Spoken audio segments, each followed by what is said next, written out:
Hey guys, welcome back to my channel. This is Sylvia. I hope you're all doing amazing. Today I have some guests. That's Twilight and Summer. They just decided to join me, and I have been trying to record this for like 15 minutes and they won't leave, so I was like, okay, let them just stay. It's been very long since I've interacted with you guys, and I realized that, and I'm very sorry. As usual, I have been really caught up with everything, and as you can see, I'm right now in my business attire. I just came back from an interview. It was an airline interview, which made me think that many of you are probably going out for interviews right now, because all the airlines are going crazy with their recruitment. Right now it's Qatar, Emirates, Etihad, Fly Dubai, or any other airline that you talk of, Wizz Air, I don't know, Air Arabia as well.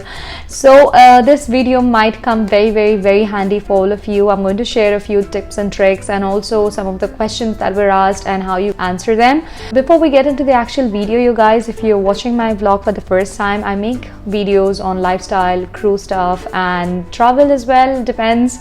So if these are the things that interest you, then do consider hitting the subscribe button and becoming a family. And yeah, that's about it. Also guys, I would like to tell you that since I have a much bigger like reach on my Instagram channel, I'm going to leave the description below. You can follow me on Instagram, because I guess I'm going to start uploading on IGTV. Like that would make my life easier to reach out more people who have been texting me and messaging continuously. So yeah, you can follow me on Instagram and then watch the same video there. I think I'll start posting more on Instagram henceforth. So that being that, let's jump right into it.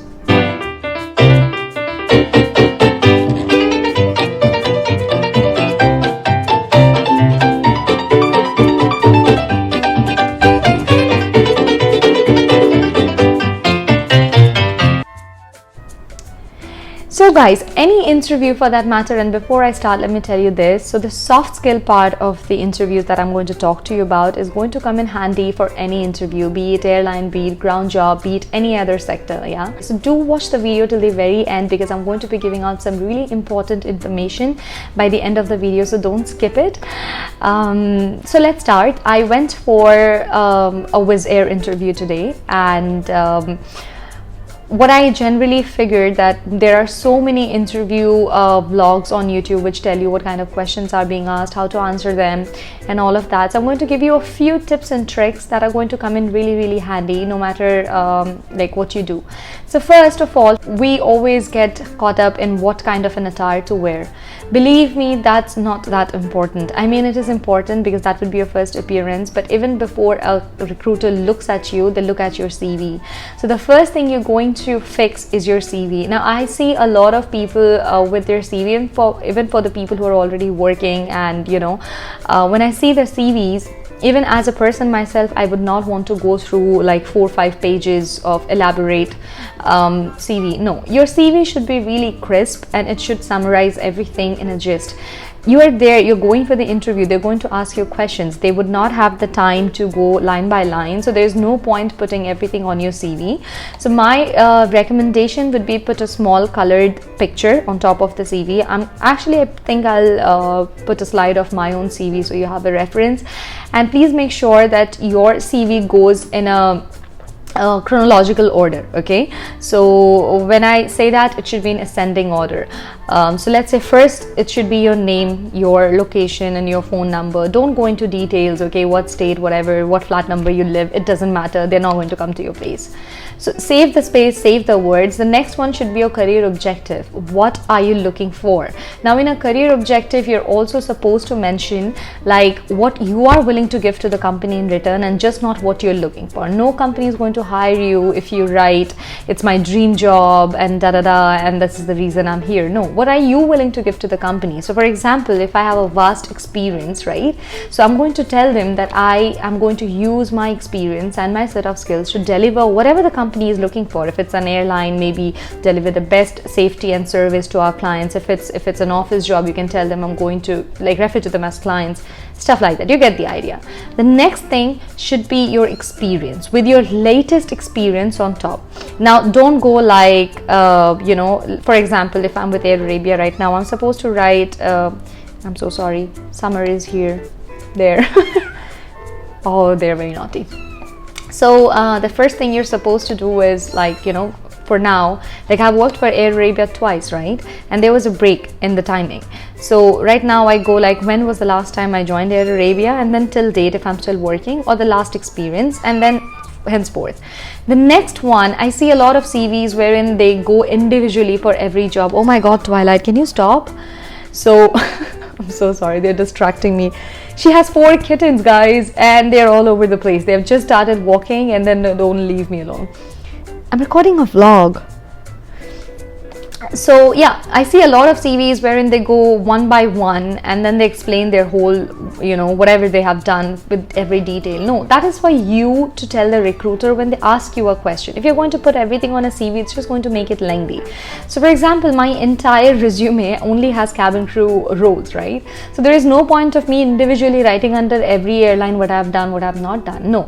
So for that, you will have another column where it says skills and experiences, and there you can mention, but just the gist of it. So what is the summary of your CV, right? Like, what are your experiences in one line each? Please use bullet points instead of paragraphs. It makes the life easy of the recruiter, and it also makes the CV look very neat. The next should be your education with your highest education on top, just the subjects, and that's it. What grade, what percentage, it doesn't matter. They will take your certificate later, so you don't need to mention it there. The next, you should end it with your interests if you have any, and if there is any reference or somebody who has referred to you, that should be mentioned on top of the CV and not at the bottom. So when the recruiter looks at your CV, that's the first thing they'll catch. Okay, so that's about the CV. Now coming to what are you going to wear. If you're a female, the safest bet is to wear a black skirt if you're going for an airline interview. Even if that airline allows trousers, believe me, I would still suggest wear a skirt. If you're going for an airline interview, wear a skirt, wear a white shirt. You don't have to do anything fancy, and wear a black coat. I guess all of us in aviation, we have that. Let's say, for example, now Emirates, it has a brown uniform, right? But don't go experimental and try on a brown suit. I mean, you can, but then if it's like a beige, you have more chances of staining it and making it dirty. So black is always your safest option, right? So do that. Always wear your hair in a bun. There are so many airlines, like for example in India there is SpiceJet, who let you keep your hair open, and I'm sure some of the airlines like European airlines, they let you wear your hair in a ponytail. But when you're going for an interview, they want to see a sleek face. The reason why most of the airlines, they prefer having a bun or your hair rolled into a French knot, you can do that as well, it's mostly accepted, but keep your hair away from your face. No recruiter would like you answering questions and then going, looking at you, tucking your hair behind your ears. It doesn't look professional at all. And believe me, it's rather distracting. So wear your hair in a bun and definitely use a net to secure it. You don't have to wear a scrunchie, it's not a must, but definitely a hair net. I'm not so big about wearing hair gels or sprays. Like, I never even use a pin, but my hair is like that because I never wash my hair the day of my interview, or even for my flights. I always wash my hair on my days off, and I wash it every 3 days anyways, so you have natural oil that holds your hair in place. Also, my hair is very long, so it doesn't need any tucking, but if your hair is shorter, you might have to use some hairspray or hair gel or whatever, but your hair should look very, very neat. Understand, guys, you are there, even if you're a fresher, they want to know that you understand the job role that you're picking up. It's a very, very, very professional environment, and then they don't want children who need to be spoon fed. So understand your responsibilities. Look at yourself from a position where you already are a cabin crew. Now the third thing is your stockings. You need to carry extra pair of stockings. Let's say, for example, if you're going for an interview where the airline has black stockings, my suggestion, still wear a nude stockings, okay? Because sometimes what happens is they probably think you have some scars, or you have some birthmark, or you have some tattoos, which again they will ask you to remove the stockings and check. So it's always the closest thing is to wear a stockings that's closest to your skin. Like for example, I don't know if you can see this is very highly inappropriate, but anyways, so just wear a skin beige nude stockings closest to your skin color and carry extra pair. You never know. On the day of interview, expect everything to go wrong except your interview. You never know, your nail might chip. Just for example, today my nail chipped right before I was entering. I was opening the door and my nail broke, right? So for that reason, apart from carrying the nail paint, we'll come to the nail paint, but also carry some extra band-aids. You might have a shoe bite, you might have chip your nail. So the closest fix is always to carry a band-aid and secure your nail paint. Oh, also I forgot to mention, always carry 2 copies of your CV. Worst case scenario, if something spills on your CV, you would want to have a fresh one to present to the recruiter rather than that and say I'm so sorry, because then they look at you as somebody who's not careful enough, and you want to avoid that mess. About the shoes, I'll show you what I was wearing today. So this is just a basic court shoe, yeah, with a heel. You can wear black, nude, brown, but don't go dramatic, yeah. Don't, like for example with Air Arabia we have red shoes, but when you're going for an interview, please don't wear that. It looks very flashy, and the idea of a cabin crew is to be part of a team and not to stand out. You need to maintain uniformity. So imagine all of them wearing black or beige and brown, and you suddenly walk in, even though it will catch eyes, but it might just turn out just the opposite way than you would want it. So this is for the girls, right? Now, oh, also do not wear anything like a scarf. Again, they will think you have a scar that you're trying to hide. Do not wear any heavy jewelry. Like a tiny pendant is okay, or you can wear pearl drops, and that's more than it. Wear a watch, definitely wear a watch. Do not go to an airline interview without wearing a watch, and the watch should mostly be gold, silver, or leather strap is fine, black, and but then don't wear something very flashy with loads of diamonds or whatever, because they want to look at you and know how exactly you're going to present yourself when you are a cabin crew. I think I missed the nails. My suggestion, unless you have acrylic or a gel manicure done, please wear nude nail paints. That's your safest bait, because even if it chips, it's not going to show right away. So do not wear a red nail paint and then you have to keep reapplying and it looks ugly and gross. Okay, just wear nude nail paints. That's your easiest option, because right now 90% of the airlines, they accept nude nail paints, so that's fine. I guess I've covered almost everything. Again, lipstick, some airlines do allow nude lipstick. I was actually wearing a red color. I removed because it really chaps my lips. But on the day of interview, please wear a red lipstick. You look so much prettier and much more fresh with a red lipstick than compared to any other nude. If the airline allows it at the later stage, you can wear it, but any given day for an airline interview, red lipstick is your go-to, should be your go-to. Do not forget your mascara, and wear a very minimal makeup. Do not wear fake lashes. That's my suggestion. Don't wear colored lenses. Just keep it very natural. Your makeup should not look made up. It should just enhance what you already have, and that's about it. Now coming to the men's grooming. You need to have a crew cut. Your sideburns should be above your middle part of the ear. Your hair behind should not be touching your collar. Again, same. The safest thing to wear is a white shirt, a sleek white shirt. The length of your trousers should be above your shoe height. Okay, wear black socks or at the max brown, but if you're wearing a black trouser, I would suggest wear a black sock. Neatly polished shoes. Black is always preferable, and your belt and your shoe should match. Now, most of the airlines, they do not have ties these days, but again, when you're going for an interview and if you want to look formal, hi Summer, if you want to look very, very formal, please wear a tie. Nothing else, just wear a black tie. It would still make you stand out neat. Please shave that same day morning. Just give me 1 second. Summer, here. No, baby, no. She almost ripped my skirt. Anyways, so shave that very day morning. Even if you have shaved last night, you will get stubble for most of the guys that I know. And even if you think, no, you don't get stubble, my suggestion, shave that same day morning. Like example, Etihad Airways and Wizz Air, they allow men to have beard. Again, even though they allow it, my suggestion, always clean shave, so they can see your skin. Yeah, it's about being presentable. So if you're allowed to wear a beard, you can always grow it, but on the day of your interview, it's always best to have a clean shave. and the rest is standard. For men as well, only one ring is allowed. For women, you can have, if you're married, you can have 2 rings on one finger, and if you're not married, you can have 2 rings on 2 fingers. No rings are fine, but if you're wearing rings, please don't wear 10 rings and don't do that. For men, it's only 1 ring, wedding, or if you're not married, don't wear anything, only 1 watch. That's the only accessory that is allowed, unless you're in India. Some of the airlines, I think they allow the Sikh people to wear a kada. I'm not sure, but most of the airlines, they don't, unless it's in India. No religious symbols for the day of the interview and for the rest of your flying career, so keep that in mind. I guess I've almost covered everything. Now coming to what to say and how to say it. So I'll give you 2 questions which are mostly asked to all the crew, like similarly, okay, whether you're experienced or you're inexperienced. They'll probably ask you, why do you want to join this airline?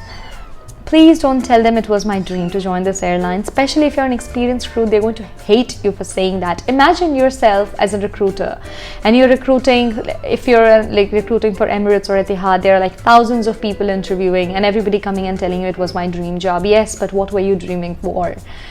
So as an experienced crew, they expect you to know that you have already seen there is no dream. Nobody dreams of cleaning vomits in the toilet, or cleaning or having to deal with crying babies on the flight. No, okay, your dream was traveling, so you can go and say something like, I have always loved traveling and this job gives me an opportunity to go to different places, but at the same time I'm a people's person. I really like interacting with loads of people.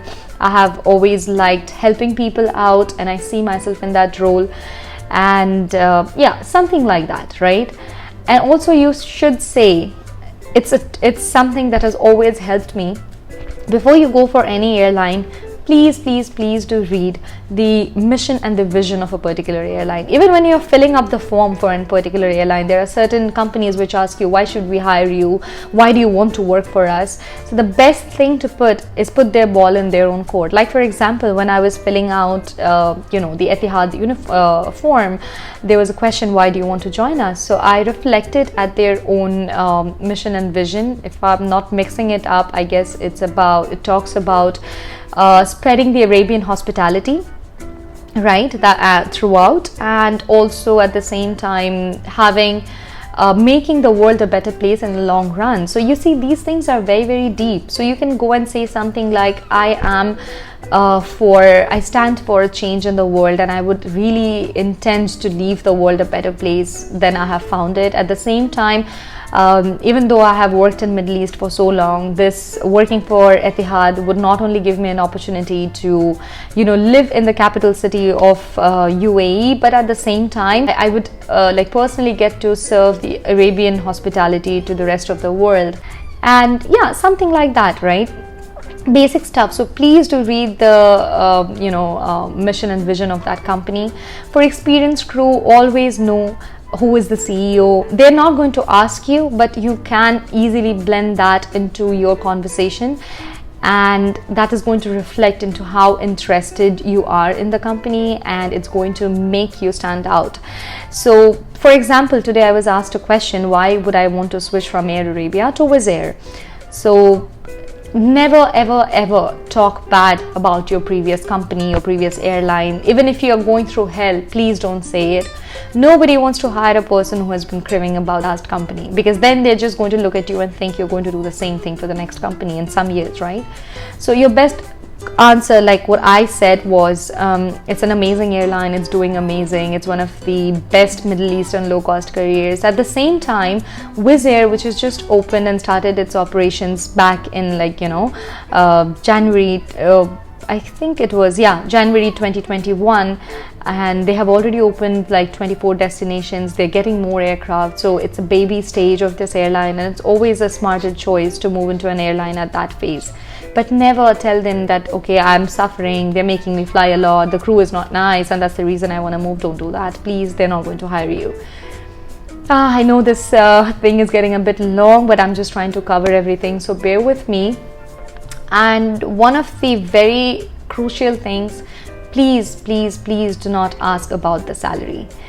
You will have ample chances to do that later, but on that particular day you want to tell them what you can offer them.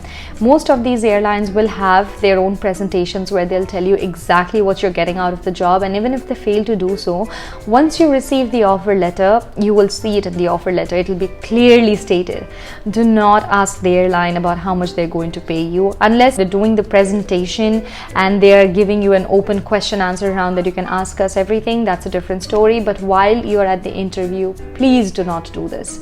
So I went for an interview which was like a one-on-one only, because we were all experienced crew. You might have to go through a few more rounds, but on every round, especially if you have a group discussion round, guys, it's very important, do not cut a person while they're speaking. And remember, no airline starts recruiting knowing they call 200 people and we just want 10. No, they are willing to recruit all 200 of you. It's up to you how you make it to the top.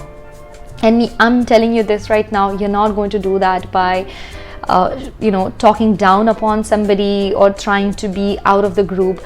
Talk to your colleagues. They might be your colleagues in the future. Be friendly, talk to them nicely, get to know them. You never know, opportunities pop out from anywhere. And as long as you are in the venue, you are being watched. Whether or not there is a recruiter there, they will still watch every move. They know it, and they know, and they need to know that you are a people's person. So anytime in a group discussion, it doesn't even matter. So many people get selected even after giving wrong answers. So imagine, or look at it this way, that they're not looking for a perfect answer. What they're looking for is how well you can blend into a group, have a group discussion, even if you're having a different point of view, how well you can accommodate it rather than getting into a fight and telling them straight up that no, I don't like your answer. Don't do that. If you ever have to speak, please raise your hand, wait for your turn, and that's how it works. And lastly, in airline, we always say you always have to be early. So if an interview says, the interview, for example, even for a CV submission, interviews like for Qatar or for Etihad, they always have CV submission days where it's a walk-in interview. You give your CV and then they call you the next day. If it says CV submission between 11 to 1, guys, it doesn't mean you can walk in at any given time. No, you have to be there at 10:45. Always arrive at a venue 15 minutes in advance. That shows how prepared, that shows how prepared you are for your role. Because tomorrow, if you get selected and if you have a job, okay, and if your reporting is at 8, the airline expects you to sign in at least 15 minutes prior. Always be positive, keep smiling. There might be tricky questions like, what if you don't get selected? And I guess that is one question that really sets off, and this is why I kept it till the very end of this video. If you ever get asked this question at any stage of the interview, believe me, this is your make and break question. If they ask you, what if you don't get selected? You should not say, I'm going to be very disappointed, I have worked really hard. No, you tell them how positive you are in your life. Remember this, if they're recruiting, they need crew, right? So even when they ask you, why are you applying, why should we hire you, they're just looking for a reason of how you can handle yourself and how positive you are. So my best answer which I've given, and it has happened to me so many times, even for Air Arabia for that matter, I remember being asked, and I had traveled all the way from India just for that one interview, and they told me, what if you don't get hired? So I told them that I have come all this way and we were so many candidates and I have made it so far, for which I really thank myself and the Almighty. I've done well. So if I don't get selected from this point onwards, it means there is something that has gone wrong at this point. So I have a mental note of all of the questions that were asked to me, and I'm not going to see this as a setback. I'm going to become a better version of myself and come back and get this opportunity. That should be your attitude. Now that's for today, you guys. I'm signing off. I hope you enjoyed this video. Please share it with your friends and family who are aspiring to become crew, or for any other interview for that matter. Take care, and I will see you next time. Bye bye.